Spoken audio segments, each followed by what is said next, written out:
Everyone knows Bruce Lee as the man who broke the rules of martial arts. Almost no one knows how quietly and how early one of those rules broke him first. Not with a public expulsion, not with a ceremony. According to biographer Matthew Polly, whose research forms much of what we know about this period, Bruce's formal place at his own Wing Chun school simply thinned out. His training moved elsewhere, his tuition still paid, his name still on the books, but his actual education happening somewhere his teacher's other students wouldn't have to deal with him. This is not the story the movies tell. The movies tell you Bruce Lee was a prodigy from the start, gliding through his training, destined for greatness. The record tells a messier story. A street gang, a humiliating loss that wounded his pride more than his body.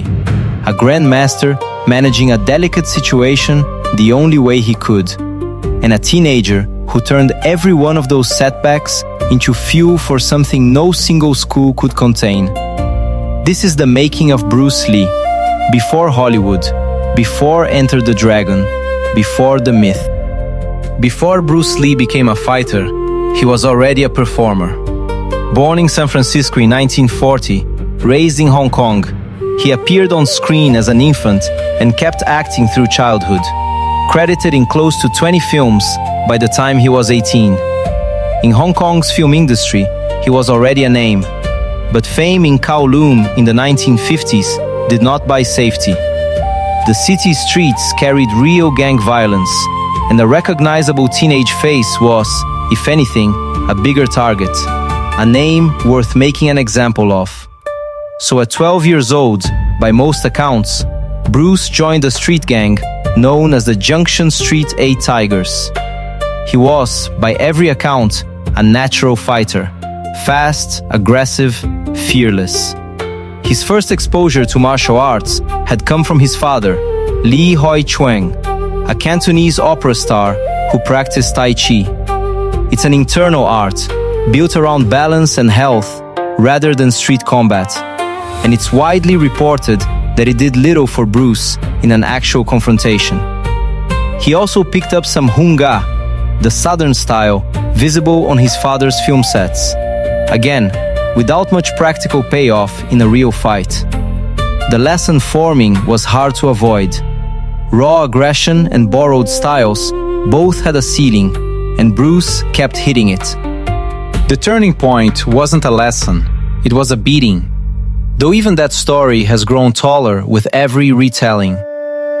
The popular version says Bruce beat up the son of a triad boss at LaSalle College and had to hide in a phone booth from gangsters waiting to kill him. It's a great scene. It's also, according to Polly's research, and disputed by Bruce's own siblings, likely an exaggeration of what actually happened. A fight with the son of a well-connected family, serious enough that the family went to the police, not the underworld. Whatever the exact shape of the incident, it was serious enough that it became a factor in Bruce's father eventually deciding his son needed a change of scenery on the other side of the Pacific. What's better documented is what happened next. Word of Bruce's street fighting reached a Wing Chun student named William Chung, who introduced him to the art. Bruce's early encounters with experienced Wing Chun practitioners exposed him to something raw aggression couldn't provide: technical control. For a young man whose pride was considerable, the lesson was unmistakable. There was a level of technical control he didn't yet possess. So Bruce asked the only question that mattered: how do you stop losing? Chung's answer was simple: follow me. He brought Bruce to a Wing Chun school in Kowloon, run by a roughly 60-year-old grandmaster named Yip Man. Bruce's training involved both Yip Man and his senior students, but much of his hands-on development came through Wong Sheng Lung. Wong wasn't someone Bruce could talk down to. In Hong Kong's underground fighting circuit, illegal challenge matches known as Beimo, Wong had built a fearsome reputation and a nickname that stuck for the rest of his life: the King of Talking Hands. Bruce, true to form, criticized the stance the moment he saw it, calling it too rigid, too easy to kick. Wong didn't argue. He told Bruce to try it. According to later accounts, Bruce kicked, and before he understood what had happened, he was on the ground, and the man who'd put him there hadn't moved his feet. That was the moment Wing Chun stopped being a curiosity and became an obsession. Jeet Kune Do himself played a role in Bruce's early training, but most of Bruce's day-to-day technical development came through senior students, particularly Wong Chun Leung, the same fighter who, according to later accounts, had put him on the ground that day. Wong, in his own later recollections, wasn't impressed at first. He described Bruce as acting like a teenage pop idol, swaying against the wall, seemingly unserious about the training. That impression didn't last, but a bigger problem did: Bruce's ancestry. His mother, Grace Ho, was Eurasian, although the precise details of her ancestry remain disputed. In a martial arts culture that still, in many schools, guarded its teaching along ethnic lines, that made Bruce a target. Some of Yip Man's more traditional students believed Wing Chun should stay within pure Chinese lineage. According to later accounts, that resentment sometimes surfaced during Chi Sao, the close-range sensitivity drills meant to build control, which some students allegedly turned into something closer to punishment. Bruce trained through it. His older brother Peter later described him as growing almost fanatical in this stretch, staying late, pushing past exhaustion until the bullying stopped landing. But the tension inside the school kept building, and, according to later accounts, Yip Man had to balance Bruce's training against the objections of other students. However it was framed at the time, the practical result was a quiet separation. Bruce remained connected to the school and its lineage, but increasingly trained outside the main classroom, particularly with Wong Chun Leung. History has mostly told this as a natural mentorship handoff, and functionally, that's what it became. But it's worth naming plainly what it also likely was, per Polly's account: a way to keep the peace in the main school by moving its most talented, most disruptive student somewhere quieter. Not a verdict on Bruce's ability, a decision about everyone else in the room. For Bruce, it turned out to be the better path anyway. Away from formal class structure, Wong gave him something more direct: a focus on what actually worked in real, consequential fights, informed by Wong's own years surviving Hong Kong's illegal Bay Mo circuit. Bruce trained constantly outside the school as well, and, according to several biographical accounts, sought out real confrontations to test what he was learning against live, unscripted opponents. The clearest, most verifiable proof of his progress came on March 29, 1958, at a Hong Kong Inter-School Boxing Championship, where Bruce, a boxing novice by comparison, beat Gary Elms, the defending champion, by unanimous decision over 6 rounds. It's the best documented, officially recorded bout of Bruce Lee's life, and it's a clean data point in a period otherwise built from second-hand recollection. Whatever he was learning in those private sessions, it worked against a real, credentialed opponent. By 18, when Bruce left for the United States, he wasn't a conventional Wing Chun disciple in any formal sense. He'd taken the school's core principles, and even before finishing his training, started reshaping them into something the school itself hadn't anticipated. Most retellings stop here. The "his own school didn't fully want him" detail dropped as shock trivia and moved past. But the real story isn't the friction, it's what Bruce built out of it. Stay with this one, because what comes next is where Wing Chun stops being the subject and becomes raw material for something Bruce built almost entirely on his own terms. What Bruce carried out of his Wing Chun years, filtered mostly through Wong Chun Leung's private instruction, was foundational: economy of motion, centerline theory, the principle of attacking and defending in the same motion, simplicity, directness, nothing wasted. In America, he didn't stop there. he welded Wing Chun centerline theory to Western boxing footwork, refining what he called the straight lead, a direct, economical weapon shaped by his growing interest in boxing and fencing. He studied fencing for angling. He studied grappling for control. He read Alan Watts and Jiddu Krishnamurti and classical Taoist philosophy and distilled all of it into the line he's most remembered for. Empty your mind. Be formless. Be like water. That phrase gets quoted so often now, it's nearly lost its meaning. It wasn't written as a poster slogan.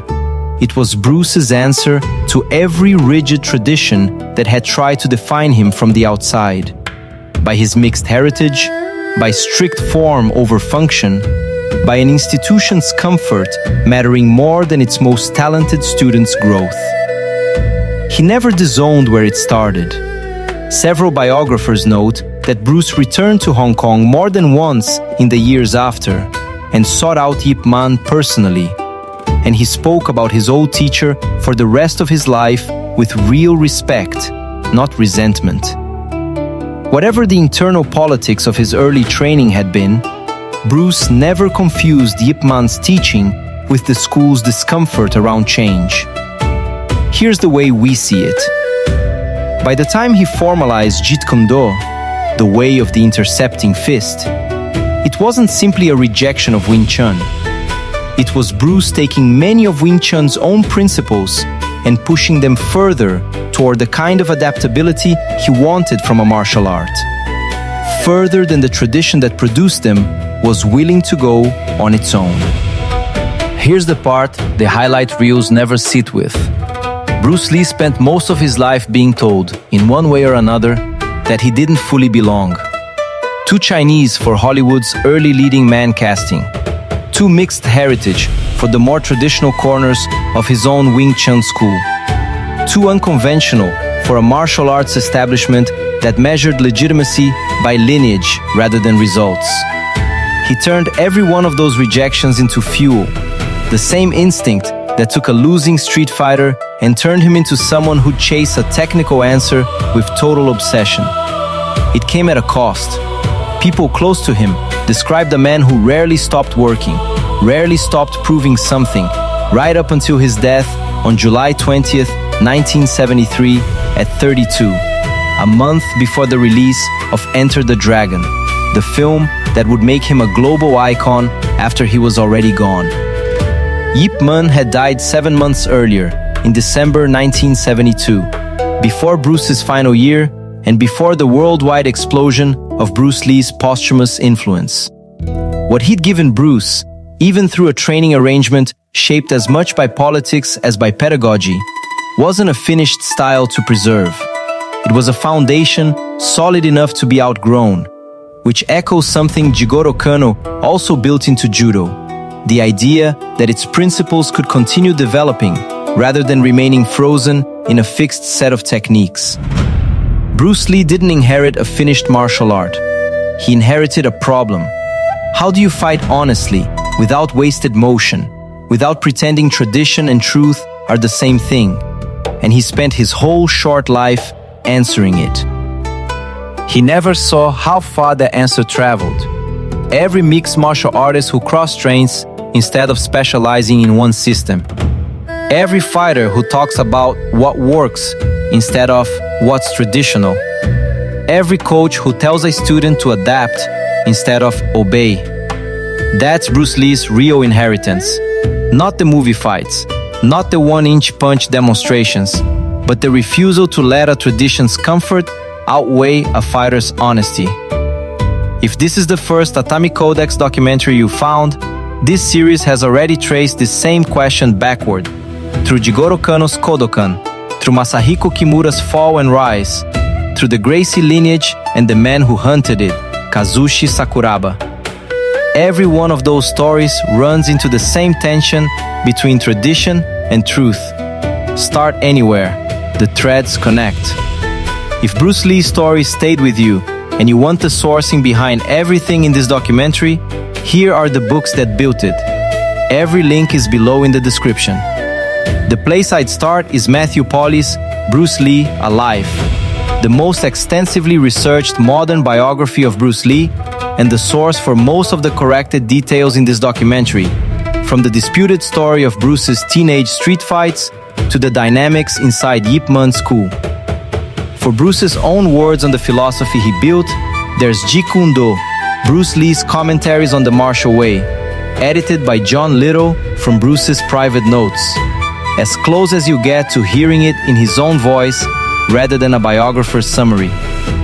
And for the fuller personal picture, John Little's Bruce Lee, The Celebrated Life of the Golden Dragon, rounds out the other two with the side of his life the martial arts histories tend to skip. All links are in the description below. What figure from martial arts history should we cover next? Leave it in the comments. Like this one if it earned it. Subscribe if you want to know when the next one arrives.